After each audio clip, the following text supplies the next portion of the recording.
A woman will never approach you directly and say, "Hey, I'm really attracted to you. Please make the first move."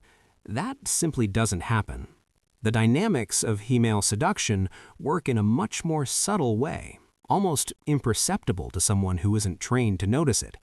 Instead of saying it outright, she'll do something much more discreet. She'll touch something, and if you don't understand what that something means, then yes, you've just lost your chance.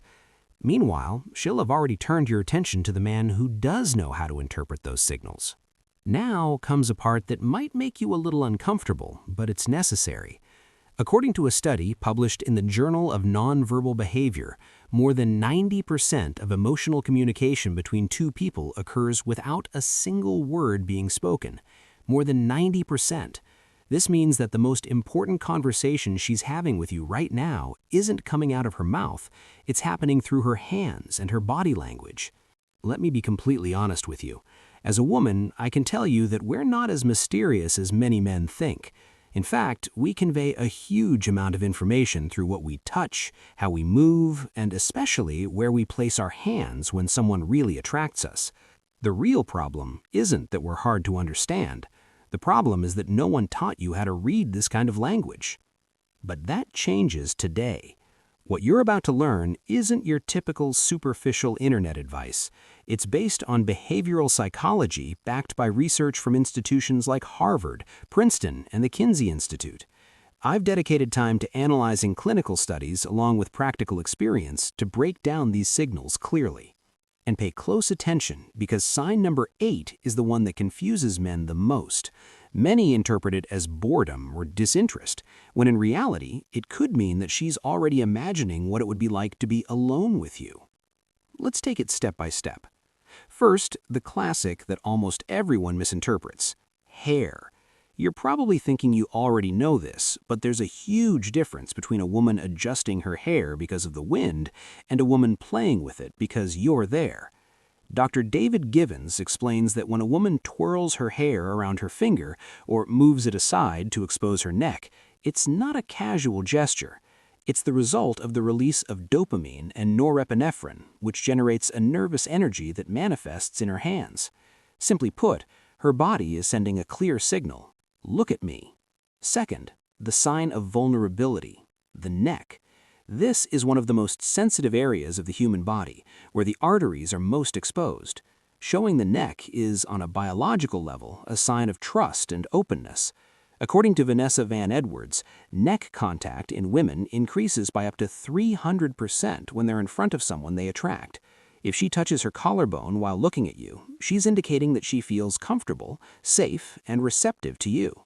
Third, the focus on sensuality, the lips. If she runs a finger over her lips, bites them lightly, or applies lip balm while maintaining eye contact with you, it's not a casual act. She's directing your attention to one of the most sensual areas of her face. Women instinctively know that a large part of male visual attention is focused on the lips. Essentially, she's amplifying a signal to which you're already naturally predisposed to react. Fourth, managing nervousness, jewelry. This signal often goes unnoticed. If she plays with her necklace, twirls a ring, or touches her earrings, her nervous system is active.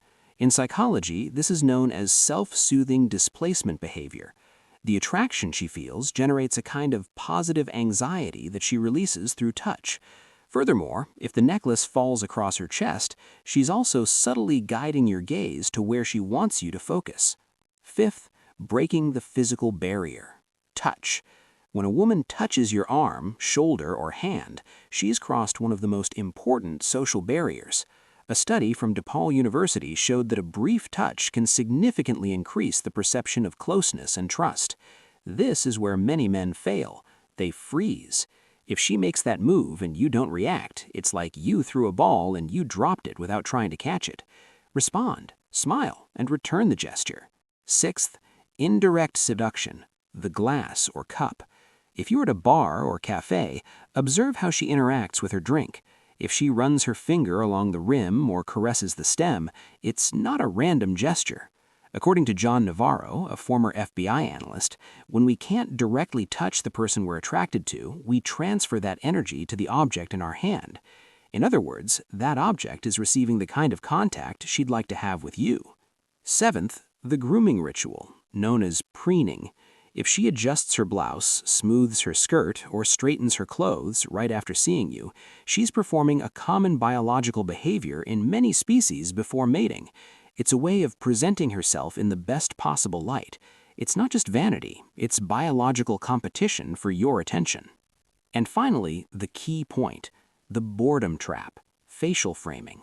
This is where most men go wrong. If she rests her chin on her hand or turns her face away while listening to you, it doesn't mean she's bored. This is called facial framing. She's highlighting her face, focusing your attention on her eyes and lips. It's a sign of emotional openness and connection. If you thought she was uninterested, you actually missed the moment she was connecting with you on a deeper level. The body always speaks first, and it speaks louder. Words can deceive, but biology cannot. Now that you understand this language, you have a responsibility. It's not about manipulation, but it is about being aware. The next time you notice these signs, don't remain passive. She's already gone halfway. All you have to do is take the remaining step and meet her. But understanding that she likes you is only half the process. The real question is, what do you do next? How do you respond appropriately to those signs? For that, I've prepared a special video titled 7 Things Women Wish You'd Do But Will Never Say Out Loud. That content connects perfectly with what you've just learned. It's available right now. If you found this video insightful, the next one will give you an even clearer advantage on how to proceed.